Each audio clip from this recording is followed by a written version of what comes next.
Olá, graça e paz. Eu sou o pastor Hélio e você está no Cenáculo, um espaço de fé, conhecimento e comunhão.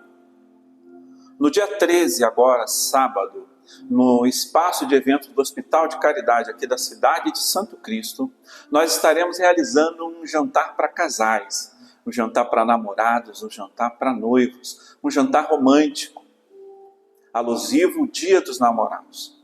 Vai ser um dia de celebrar a união, vai ser um dia de celebrar relacionamento, vai ser um dia de edificar pontes, vai ser um dia para derrubar muros. Dentro daquilo que a gente vai estar tratando lá nesse jantar de casais, tem algo que eu gostaria já de antecipar e compartilhar com você. Diz assim a palavra de Deus, a parábola do bom samaritano. Certa ocasião, um período da lei levantou-se para pôr Jesus à prova. Ele perguntou: Mestre, o que preciso fazer para herdar a vida eterna? Esse texto está registrado no Evangelho de Lucas, capítulo 10, a partir do versículo 25. Ele era mestre da lei, ora, será que ele não sabia? O mestre da lei deveria ensinar as pessoas, porque as leis judaicas eram leis não só sociais, não só sanitárias, mas sobretudo leis religiosas, litúrgicas, que mostram o caminho da salvação, que mostram o caminho até Deus. Como assim, mestre da lei? Qual a intenção por trás dessa pergunta? No versículo 26 diz assim: o que está escrito na lei? Respondeu Jesus. Como você a lê? Jesus está perguntando, qual a tua hermenêutica? Como você interpreta a lei? E ele respondeu: ama o Senhor seu Deus de todo o seu coração, de toda a sua alma, de todas as suas forças e de todo o seu entendimento. Ou seja, coração, alma, forças e entendimento. Olha a intensidade desse amor. E acrescenta, e ame o seu próximo como a si mesmo. Ame ao seu próximo como a si mesmo. A gente está falando de empatia. Empatia é uma palavra que está em voga, né? Está em pauta. Em todos os discursos, sejam religiosos, sejam terapêuticos, até os discursos das corporações, das empresas. Empatia é sensibilidade com o outro. Empatia é percepção. É perceber o que está por trás daquele rosto fechado, daquela tristeza, daquele isolamento. Empatia é aproximação, empatia é afeto. Amar ao próximo é ter empatia por ele. Diz mais o texto. Disse Jesus, você respondeu corretamente, faça isso e viverá. Ou seja, você sabe, você conhece o caminho. Mas ele, querendo justificar-se, perguntou a Jesus, e quem é o meu próximo? E Jesus responde com uma parábola, que diz assim, em resposta disse Jesus, o homem descia de Jerusalém para Jericó.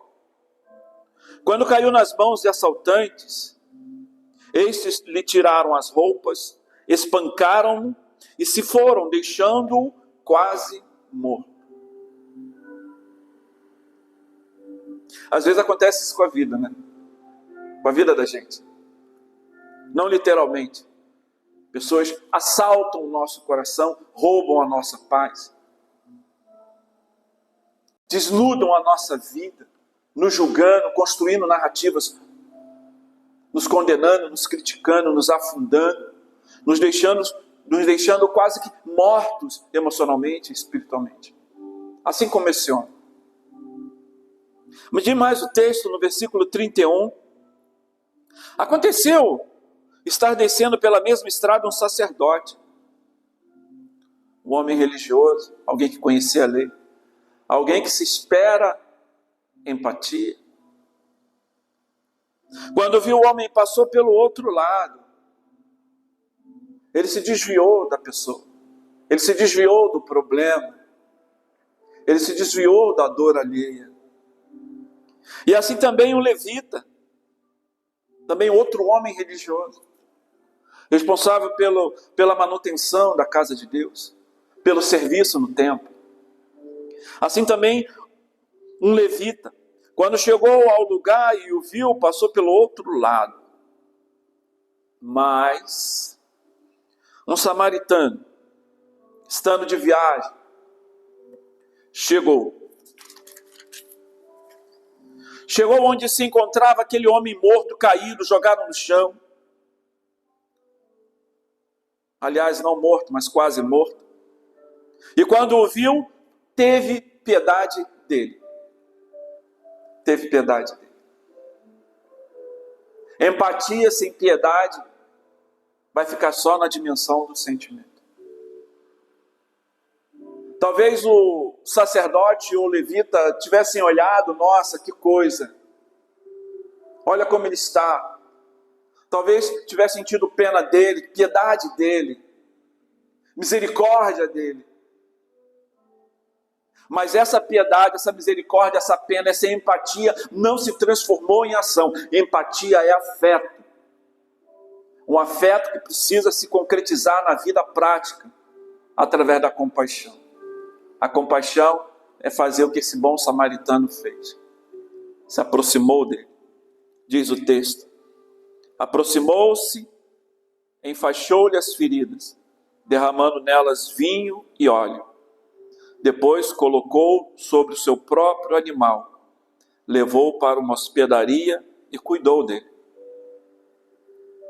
No dia seguinte deu 2 denários ao hospedeiro e disse, cuide dele. Quando eu voltar, lhe pagarei todas as despesas que você tiver. Aleluia. Como a gente precisa de um bom samaritano na nossa vida. Como a gente precisa de um bom samaritano em nossa história. Como a gente tem pessoas na nossa vida e na nossa história, precisando que nós sejamos esse bom samaritano. E aqui eu vou convergir essa história, aplicar essa história para a questão do casamento. Às vezes você tem uma mulher em casa chorando, sofrendo, passando um temporal de emoções, mas como experiências interior, experiências do coração. As lágrimas não correm para fora. No rosto existe um sorriso apático, existe a força da responsabilidade com as tarefas domésticas. Mas por dentro existe alguém chorando, clamando, pedindo, suplicando por empatia, mas não só por empatia, mas também por um socorro. De repente você está vendo o teu marido aí como um homem forte, um cara rude, forte, forjado no calor da batalha. Mas na verdade ele está se sentindo fraco, abatido, insuficiente, incapaz, frustrado, por todas as demandas da vida, por todos os desafios da vida, por todos os sonhos frustrados, por todas as promessas quebradas, por toda aquela decepção que ele tem, por não ter conseguido levar a família até o lugar que ele sonhou colocar, como casa, como moradia, como condição de vida. E aí ele está sempre por dentro chorando, está sempre por dentro clamando, por fora aquela imagem de forte, mas por dentro está fragmentado em sentimentos que está abatendo, pesando na alma dele. O interessante é que essa ideia, essa proposta bíblica de uma só carne, ela não é algo automático. Quando você diz sim diante do altar, isso não se estabelece automaticamente. A vida de uma só carne, proposta por Deus para um casal, é uma vida de construção diária. Essa aproximação, essa convergência de interesses, de propósitos, ela é uma construção diária, que exige diálogo, exige flexibilidade, exige sobretudo empatia com o outro. Até que ponto você está interessado de parar a tua trajetória, de parar a tua rotina, de dar um tempo na tua vida pessoal, às vezes até mesmo no teu trabalho, para cuidar de alguém ferido, de uma esposa ferida, que está ali do teu lado, na sua cama. Muitos casais vivem uma viuvez de maridos vivos, a viuvez de esposas vivas. Porque na história se sente sozinho, solitário. Não tem alguém que lhe vê.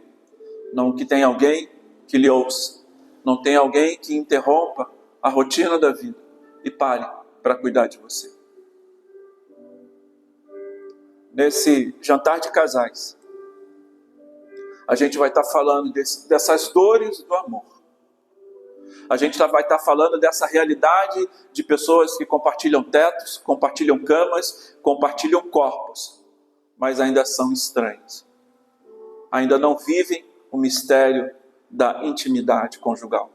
Uma intimidade que requer empatia. Uma intimidade que requer não só olhar para o outro com sensibilidade à dor dele, mas também com compaixão, a ponto de interromper sua trajetória para dar atenção. Uma atenção que é uma nutrição afetiva, uma atenção que é um remédio para a alma. Vem conosco, ainda dá tempo, temos convites disponíveis. Sábado, 13 de junho, às 19 horas, no espaço de evento do Hospital de Caridade. Nós estaremos lá, eu e a minha esposa, a pastora Sueli, ungindo todos os casais na recepção, impetrando a bênção do Senhor sobre a tua vida. Vamos fazer renovações de votos, de alianças. Vai ser um momento de reencontro.